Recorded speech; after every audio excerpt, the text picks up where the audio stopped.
حضرت ابو ذر غفاری رضی اللہ مشہور صحابی ہیں جو بعد میں بڑے زاہدوں اور بڑے علماء میں سے ہوئے۔ حضرت علی کرم اللہ وجہہ کا ارشاد ہے کہ ابو ذر ایسے علم کو حاصل کیے ہوئے ہیں جس سے لوگ عاجز ہیں،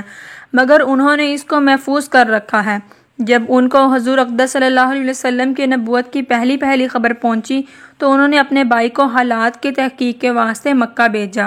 کہ جو شخص یہ دعویٰ کرتا ہے کہ میرے پاس وحی آتی ہے اور آسمان کی خبریں آتی ہیں، اس کے حالات معلوم کریں اور اس کے کلام کو غور سے سنیں۔ وہ مکہ مکرمہ آئے اور حالات معلوم کرنے کے بعد اپنے بھائی سے جا کر کہا کہ میں نے ان کو اچھی عادتوں اور عمدہ اخلاق کا حکم کرتے دیکھا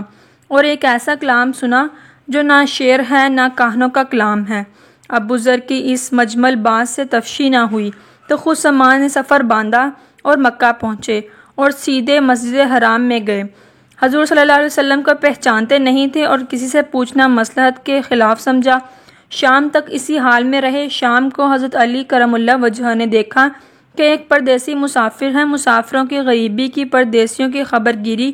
ان کی ضرورتوں کا پورا کرنا ان حضرات کی گٹی میں پڑا ہوا تھا، اس لیے ان کو اپنے گھر لے آئے، میزبانی فرمائی، لیکن اس کے پوچھنے کی کچھ ضرورت نہ سمجھی کہ کون ہو، کیوں آئے ہو۔ مسافر نے بھی کچھ ظاہر نہ کیا۔ صبح کو پھر مسجد آ گئے اور دن بھر اسی حال میں گزارا کہ خود پتہ نہ چلا اور دریافت کسی سے کیا نہیں۔ غالباً اس کی وجہ یہ ہوگی کہ حضور صلی اللہ علیہ وسلم کے ساتھ دشمنی کے قصے بہت مشہور تھے۔ آپ کو اور آپ کے ملنے والوں کو ہر طرح کی تکلیفیں دی جاتی تھیں۔ ان کو خیال ہوا کہ صحیح حال معلوم نہیں ہوگا اور بدگمانی کی وجہ سے مفت کی تکلیف علیحدہ رہی۔ دوسرے دن شام کو بھی حضرت علی رضی اللہ عنہ کو خیال ہوا کہ پردیسی مسافر ہے، بظاہر جس غرض کے لیے آیا ہے وہ پوری نہیں ہوئی، اس لیے پھر اپنے گھر لے گئے اور رات کو کھلایا پلایا اور سلایا، مگر پوچھنے کی اس رات کو بھی نوبت نہ آئی۔ تیسری رات کو پھر یہی صورت ہوئی تو حضرت علی نے دریافت کیا،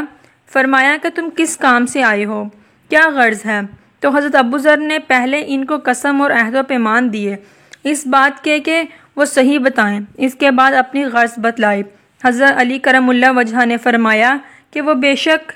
اللہ کے رسول ہیں اور صبح کو میں جب جاؤں تو میرے ساتھ چلنا، میں وہاں تک پہنچا دوں گا، لیکن مخالفت کا زور ہے، اس لیے راستے میں اگر کوئی شخص مجھے ایسا ملا جس سے میرے ساتھ چلنے کی وجہ سے تم پر کوئی اندیشہ ہو تو میں پیشاب کرنے لگوں گا یا اپنا جوتا درست کرنے لگوں گا تو تم سیدھے چلتے رہنا، میرے ساتھ ٹھہرنا نہیں، جس کی وجہ سے تمہارا میرا ساتھ ہونا معلوم نہ ہو۔ چنانچہ صبح کو حضرت علی کرم اللہ وجہہ کے پیچھے پیچھے حضور صلی اللہ علیہ وسلم کی خدمت میں پہنچے۔ وہاں جا کر بات چیت ہوئی، اسی وقت مسلمان ہو گئے۔ حضور اقدس صلی اللہ علیہ وسلم نے ان کی تکلیف کا خیال سے فرمایا کہ اپنے اسلام کو ابھی ظاہر نہ کرنا، چپکے سے اپنی قوم میں چلے جاؤ، جب ہمارا غلبہ ہو جائے اس وقت چلے آنا۔ انہوں نے عرض کیا، یا رسول اللہ، اس ذات کی قسم جس کے قبضہ میں میری جان ہے کہ اس کلمہ توحید کو ان بے ایمانوں کے بیچ چلا کے پڑھوں گا۔ چنانچہ اسی وقت مسجد حرام میں تشریف لے گئے اور بلند آواز سے پڑھا، اشہد ان لا الہ الا اللہ و اشہد ان محمد رسول اللہ۔ پڑھا پھر کیا تھا، چاروں طرف سے لوگ اٹھے اور اس قدر مارا کہ زخمی کر دیا، مرنے کے قریب تھے۔ حضور صلی اللہ علیہ وسلم کے چچا حضرت عباس رضی اللہ جو اس وقت مسلمان بھی نہیں ہوئے تھے، ان کے اوپر بچانے کی غرض سے لیٹ گئے اور لوگوں سے کہا کہ کیا ظلم کرتے ہو، یہ شخص قبیلہ غفار کا ہے اور یہ قبیلہ ملک شام کے راستے میں پڑتا ہے، تمہاری تجارت وغیرہ سب ملک شام کے ساتھ ہیں، اگر یہ مر گیا تو شام کا آنا جانا بند ہو جائے گا۔ اس پر ان لوگوں کو بھی خیال ہوا کہ ملک شام سے ساری ضرورتیں پوری ہوتی ہیں، وہاں کا راستہ بند ہو جانا مصیبت ہے، اس لیے ان کو چھوڑ دیا۔ دوسرے دن پھر اسی طرح انہوں نے جا کر بلند آواز سے کلمہ پڑھا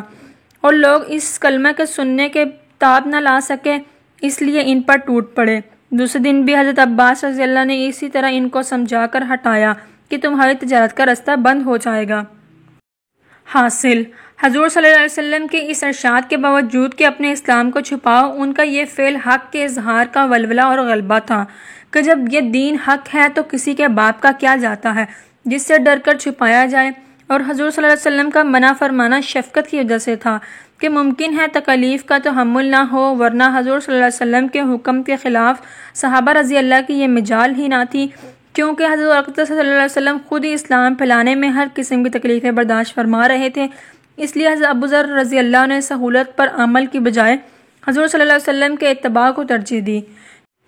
یہی ایک چیز تھی کہ جس کی وجہ سے ہر قسم کی ترقی دینی اور دنیاوی صحابہ کرام رضی اللہ عنہم اجمعین کے قدم چوم رہی تھی اور ہر میدان ان کے قبضے میں تھا۔ جو شخص بھی ایک مرتبہ کلمہ شہادت پڑھ کر اسلام کے جھنڈے کے نیچے آتا تھا، بڑی سے بڑی قوت بھی اس کو روک نہ سکتی تھی اور نہ بڑے سے بڑا ظلم اس کو دین کی اشاعت سے ہٹا سکتا تھا۔